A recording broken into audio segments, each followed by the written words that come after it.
त्रिदश story teller में आपका स्वागत है।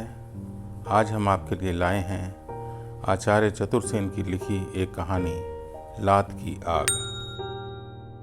अब से 800-900 वर्ष पहले, जब 12वीं शताब्दी का अंतिम चरण चल रहा था, जब विज्ञान सो रहा था, अणु बम, उद्जन और कोबाल्ट बम भूमि के खनिजों में दबे पड़े थे और मनुष्य के हाथ में सिर्फ एक लोहे का टुकड़ा था जिस पर उसका समूचा अहम भाव केंद्रित था।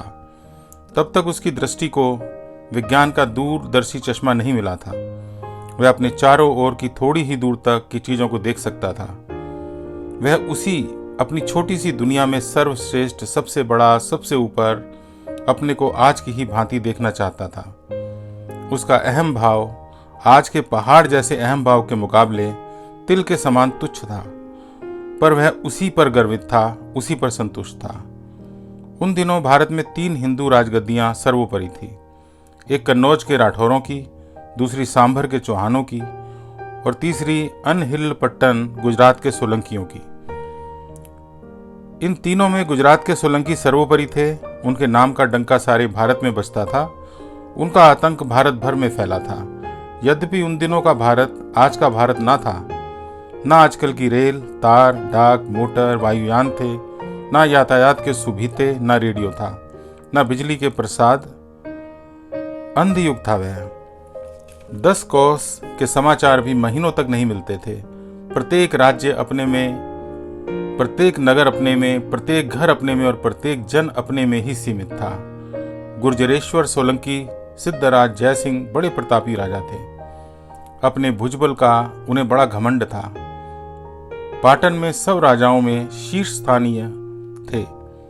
उन्होंने बड़े बड़े पराक्रम किए। जूनागढ़ के राजा खगार को मारकर उसकी स्त्री का हरण किया। मालव के यशोवर्मा को मारकर उसकी खाल से अपनी तलवार की म्यान मढ़ी। सरस्वती तीर पर सिद्धपुर बसाया। रुद्र महालय की स्थापना की, परंतु जब मरे तब वे निसंतान थे। उनके मरने पर उनके भाई त्रिभुवनपाल के छोटे कुमार कुमारपाल गद्दी पर बैठे। जिस समय कुमारपाल गद्दी पर बैठे, उस समय उनकी उम्र 50 साल को पार कर रही थी। अपने जीवन के 50 साल उन्होंने दर दर मारे मारे फिरने में बिताए। उन्होंने बड़े बड़े दुख उठाए। सिद्धराज उनसे खुश थे और जब उन्होंने यह देखा कि यह मेरा उत्तराधिकारी होगा, तब वे उनकी जान के ग्राहक हो गए थे। उन्हें मरवा डालने के लिए सिद्धराज ने बड़े बड़े प्रयत्न किए।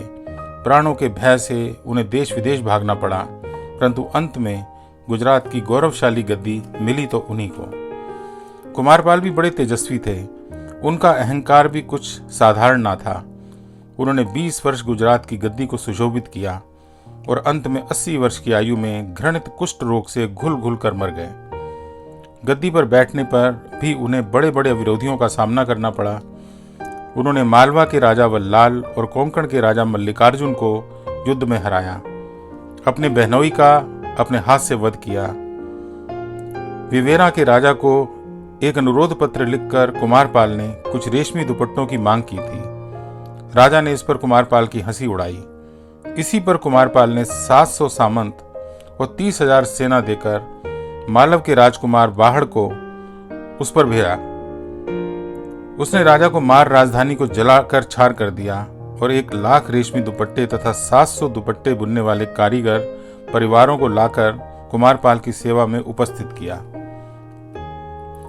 उसने मेदपाट, मेवाड़, अवंती, मालव और अर्बुद के राजाओं को जय किया।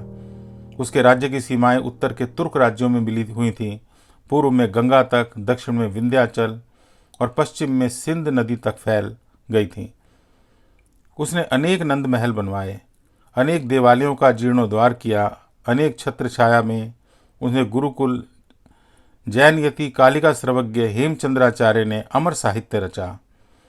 वास्तव में कुमारपाल का काल सोलंकियों का प्रताप काल था। परंतु सबसे विचित्र और अद्भुत जो घटना इस बड़े राजा के जीवन काल में घटी, यह कहानी उसी से संबंधित है।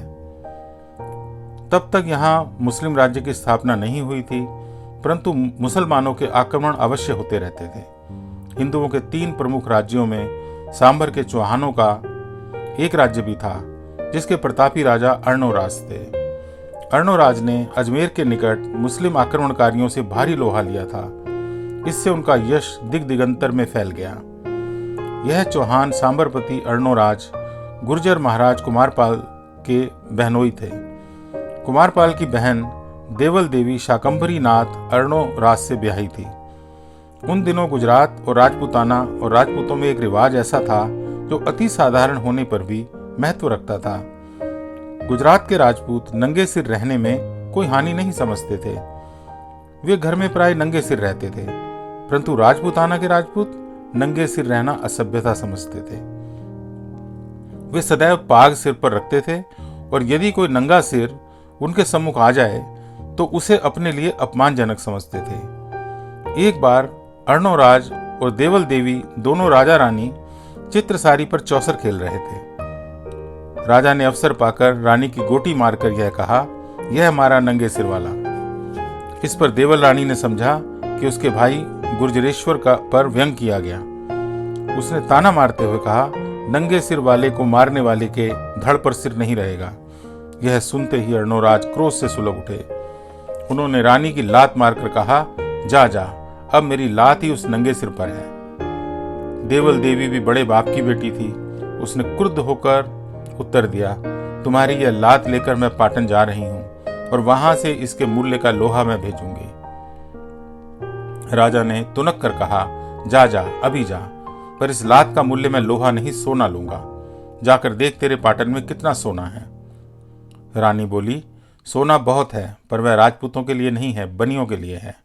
तुम राजपूत हो, तुम्हें लोहा ही मिलेगा, पर गुजरात का लोहा खाओगे तब देखूंगी झेल भी सकोगे या नहीं। और भी बहुत विग्रह प्रलाप हुआ और अर्णोराज ने रानी को गुजरात रवाना कर दिया। कुमारपाल के सामने देवल ने खूब रो रो कर अपने अपमान की बात कही। उसने कहा, भाई, यह लात मुझे नहीं मारी गई है, गुर्जरेश्वर के सिर पर चौहानों ने लात मारी है। कुमारपाल ने दिलासा दिया, धीरज रख, इस लात के मूल्य का लोहा गुजरात में है। कुमारपाल ने 40,000 सेना और 400 सामंत अर्णोराज पर रवाना कर दिए। सेनापति को आदेश दिया कि अर्णोराज को जिंदा बांधकर मेरे सामने लाया जाए। अर्णोराज ने सुना कि गुजरात की 40,000 तलवारें शाकंभरी की ओर आ रही हैं, तो वह अपने 30,000 चौहानों और 300 सामंतों को लेकर शाकंभरी से बाहर निकला। राह में ही दोनों सेनाएं भिड़ गई। गुजरात के सोलंकी और सांबर के चौहान खूब लोहा बजा, रक्त की धाराएं बही, रुंड मुंड लौटे, चील और गिद्धों का जश्न हुआ। लोहे ने लाल पानी पिया, अंत में वजनी रहा गुजरात के सोलंकियों का लोहा। अर्णोराज घायल होकर बंदी हुए। कुमारपाल के सेनापति अर्णोराज को रस्सियों से बांधकर पाटन ले आए। पाटन, जहां कभी वह सिर पर मोर बांधकर बाजे गाजे के साथ आए थे। इस युद्ध में जिन राजाओं ने अर्णोराज की सहायता की थी, उन सबको कुमारपाल ने मृत्यु दंड दिया।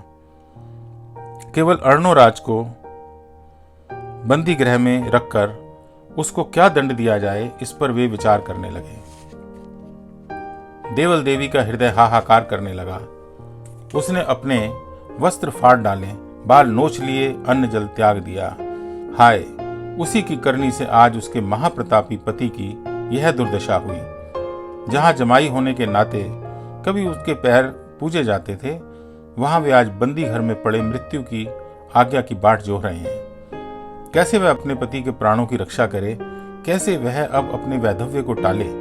भाई कितना कठोर हृदय है, यह वह जानती थी। उसे कुमारपाल से दया की कुछ भी आशा न थी।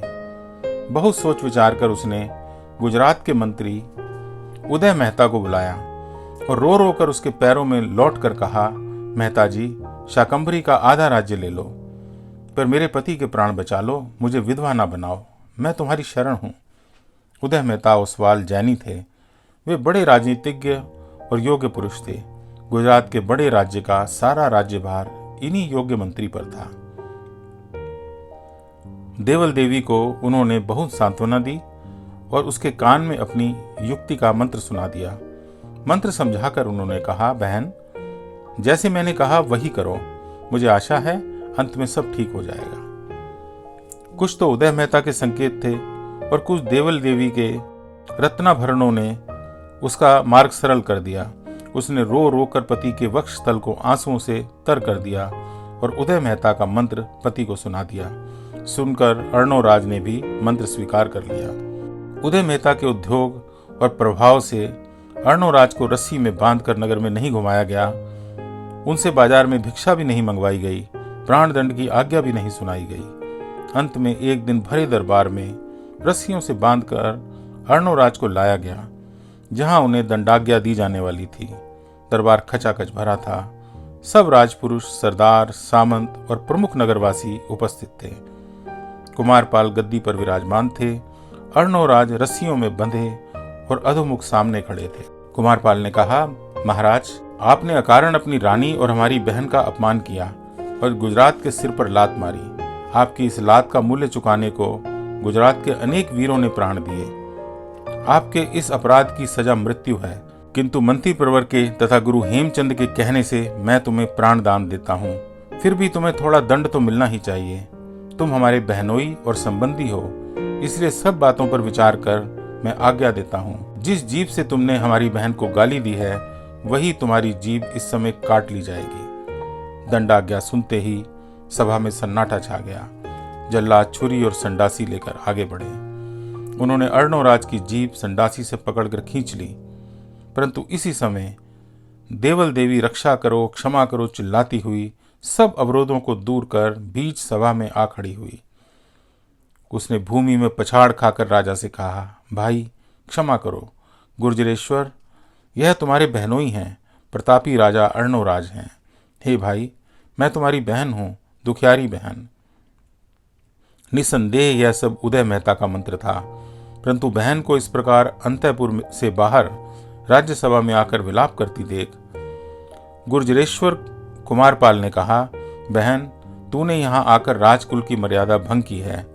तू अंतःपुर में जा, राजाज्ञा हो चुकी, वह अब नहीं लौटाई जा सकती। किंतु देवल देवी क्रुद्ध होकर गरजी, क्यों नहीं लौटाई जा सकती? बहनोई को दंड देना न्याय नहीं है। भाई, तुम अपनी एक बहन को विधवा कर चुके हो, अब दूसरी को भी विधवा करोगे तो तुम्हारा यश डूब जाएगा। कुछ तो विचार करो गुर्जरेश्वर। परंतु कुमारपाल टस से मस न हुए। उन्होंने गंभीर स्वर में उत्तर दिया, राजाज्ञा हो चुकी, अर्णोराज अपना दंड भोग। जल्लाद अभी भी उसकी जीभ को संडासी से पकड़े खड़ा था। अब उसकी छुरी जीभ की ओर बढ़ी, परंतु इसी समय कलिकाल सर्वज्ञ यति हेमचंद्राचार्य उठकर बोले, राजन, समर्थ पुरुष दंड देते हैं, पर जो उनसे भी अधिक समर्थ हैं वे क्षमा करते हैं। अर्णोराज को आपने शस्त्र से जीता, अब क्षमा से जीतिए और दोहरी विजय का कीर्ति लाभ उठाइए।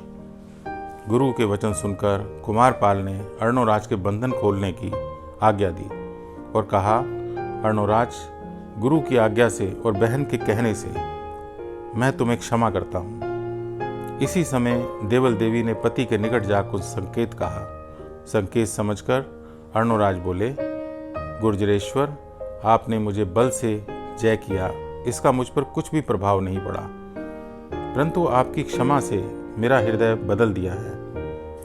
आपने मुझे क्षमा दी है, इससे मैं भी आपको कुछ देना चाहता हूँ। मैं सांभरीपति अर्णोराज हूँ, कुलशील और राज्य वैभव में आपके ही समान हूँ। मैं चाहता हूँ कि इस समय जो हमारे आपके बीच में नए संबंध जुड़े हैं वे और दृढ़ हों। अतः मैं अपनी षोडशी पुत्री मीनल कुमारी को देता हूँ, आप स्वीकार कीजिए।